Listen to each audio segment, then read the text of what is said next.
Did you know that most Pokemon card sellers are wasting tons of money by pinching pennies? The faster TCG sellers learn this lesson, the faster they can actually start growing their business instead of being stuck in the same spot with no way to grow. So, I'm watching a YouTube video with my man. His name is ItsPhantomCards. I don't agree with a lot of the things he says because I hate bulk and he talks a lot about bulk cards.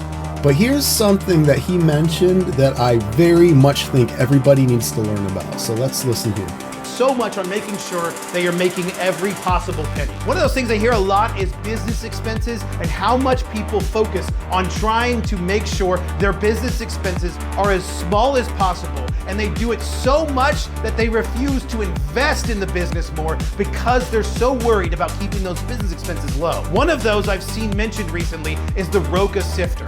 This is the Roca Sifter. It's $800 and it also costs $25 a month billed annually, so $300 a year.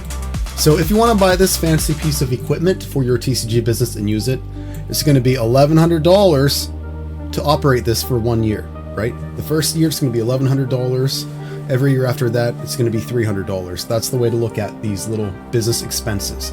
Quickly prices them out. It quickly categorizes them. It saves tons of time, bro. Tons of the busy work that you might have to grind for 3 hours just listing stuff, just sorting stuff. This does that. It does it for you. So it's amazing. I don't have one. I don't plan on ever using it because screw bulk, but it's amazing. $25 a month, that should pay for itself in a day. I mean, if you're seriously considering $800 piece of equipment, you're probably already doing at least $25 in sales a day, whether it be on TCG Player or eBay. That's a day's worth of profits or a day's worth of sales, and then you've got 29 other days. ItsPhantomCards is talking about the break-even price. This is super important in any businesses, especially TCG businesses. You have to know if you're going to buy something, you can't buy everything out the gate. So you have to know, if I buy this, it has to make me money before I buy it, or it doesn't make sense. So you have to know, how many sales do I have to have a day for it to make sense to buy this? And the math depends on your business. What's your profit margins? What's your gross sales? What's your bottleneck? If you can only list 30 things a day, and this lets you list 500 things a day, maybe it makes sense. Maybe you'll make more money with this machine. Roca Sifter is TCG Player approved. It sifts TCG by foil, price, color, type, rarity, and more, up to 1,800 cards per hour. Gee, that's a lot faster than a human is going to be able to do. Accurately separates foils from non-foils, reads cards in multiple orientations, sifts cards in most premium sleeves, lists cards on TCG Player Marketplace with a few clicks. And this is not a video about the Roca Sifter at all. This is just kind of explaining why you want to spend money on your business and not pinching pennies because it'll bottleneck you later on in your business. So $800 plus $300 means this will cost you $1,100 the first year you get it. Basically, if you make an extra $91 from this a month, then it pays for itself in a year. If you make an extra $366 a month, it pays for itself in 3 months. Let me give you a scenario. Number one, you have 20 extra sales a day from this. Very likely you'll have more, but 20 extra sales a day from this, your average order value is $10. You just made $200 extra a day in sales from this that you wouldn't have had. With that math, it pays for itself in 5.5 days. Scenario 2, you have 100 extra sales from this. Your average order value is only $5. That's $500 extra in sales that day. It paid for itself in 2.2 days. Starting to understand why investing in things hugely pays off. And I'm not talking about $800 investments. This is just one thing. No. Let's make this a real conversation. You don't need to spend $1,100 to make your Pokemon TCG business better, right? You could buy a digital scale so you can buy your own shipping labels at home. If you buy your own shipping labels at home, you save on every single card you ship. You can buy a thermal label printer. That pink thermal label printer that I showed you, it costs like $120 and it saves me like 5 minutes per purchase. I don't have to mess around with the slow, crappy printer anymore. It's Bluetooth connected. I hit a few buttons and it just spits out the shipping label. I don't have to go through hoops and then cut out weird pieces of paper, and I don't have to do any of that. The perfect label comes out every time that I just slap on the box that I weigh myself, and I save on shipping every time. And because I made investments like this $120 thermal printer, let me show you something. I invested less than $200 and it saved me so far $2,500, right? Because I would not be able to do my own shipping without this because it's not feasible with how slow it is. A lot of people are selling and they don't have their website yet. And that's fine if you're not comfortable, if you know you're not consistent. But once you're a consistent seller, maybe it makes sense to have a website if you truly want to start branding yourself and doing a differentiation strategy. I know big words here. So if a website costs $30 a month and you sell $300 through it, you've already saved $43 in TCG Player / eBay fees. So if you're able to set that up, you're already saving money. You spent money, so now you're saving money. You might be like, oh, it's a monthly cost, but it's monthly savings too. You don't have to pay eBay, you don't have to pay TCG Player, and guess what? You're also maybe growing an email base or a Discord or whatever through your own sales. And that's assuming you don't raise prices and you sell at the bottom of TCG Player. If you're really good at branding, you could actually raise prices, secondary market prices, not be the bottom and still make sales. That's the thing. And I mentioned email. Let's say it costs $15 extra just to have an email list. If you make just one extra sale a month from having that email list, where you profit that $15, then it instantly paid for itself that month, and anything else is just gravy. It's just free money. You could go so deep with it. You could talk about bookkeeping software so you save money on taxes, right?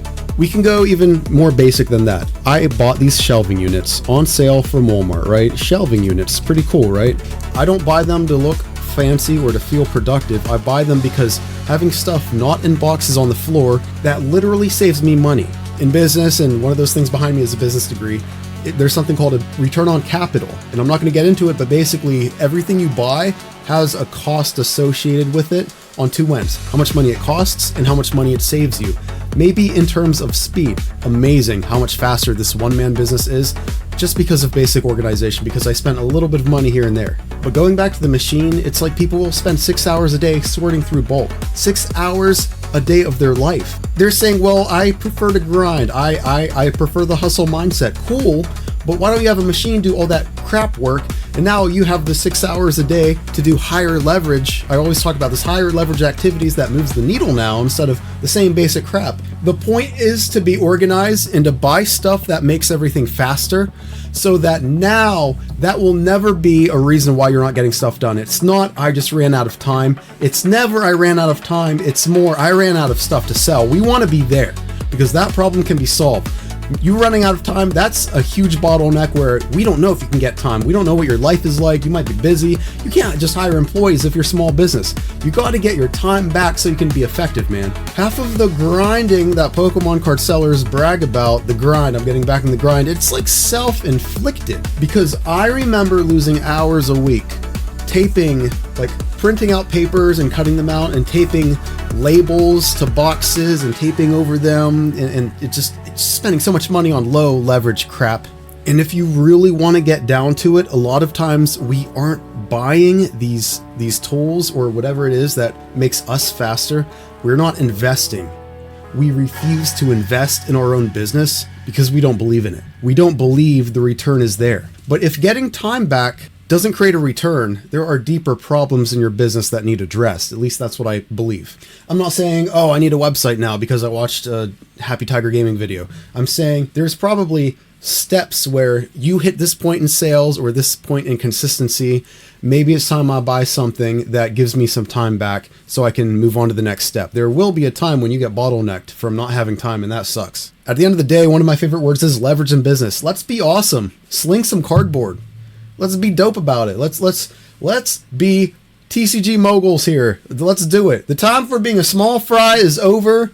You're going to beat those scalpers. You're going to beat everyone who's just a beginner. Time to level up just a little bit. Start owning your business. You know what I mean? I don't want you trapped in a bad workflow setup where it's like, oh, I got a sale. Now I need to find the thing. Oh, now I don't have the bubble wrap. Oh, now I don't have a box that fits. And you're just driving and wasting gas and panicking. You know what I mean? And I'm traditionally very slow at shipping. My biggest weakness right now is shipping speed. And that's something I apologize for and I'm working on.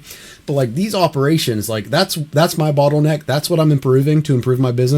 Your bottleneck might be something different. We got to improve our operations and be a big boy, put on our big boy diapers and go, man. Just poop ourselves and go. You know what I'm talking about? Because I'm not proud of doing everything manually. I'm not proud of the grind. I'm only proud of results. That's it. Like, please, if I could press one button and all my orders get done and shipped, I'm pressing that one button. I don't care. And before people buy these Roka things, and here it is again, people will do so much work and refuse to buy this, it's just crazy, dude. It scans and identifies the cards for you. Maybe it wouldn't be this particular machine, but if I sold bulk or a lot of singles, I would get something like this the second I could afford it if I knew I had the volume to pay it back. But if buying this means you don't have money to buy the next collection that you're going to sell for money, then it's not going to be a good return on capital. It's not going to be good for you unless you have this money to buy this and you still have money to buy stuff to resell. Does that make sense? What I'm trying to say is it's time to level up a little bit and stop protecting ourselves from spending money, and maybe now protect ourselves from wasting time. That's it. Subscribe if you like Pokemon TCG content. More videos coming. Okay, bye.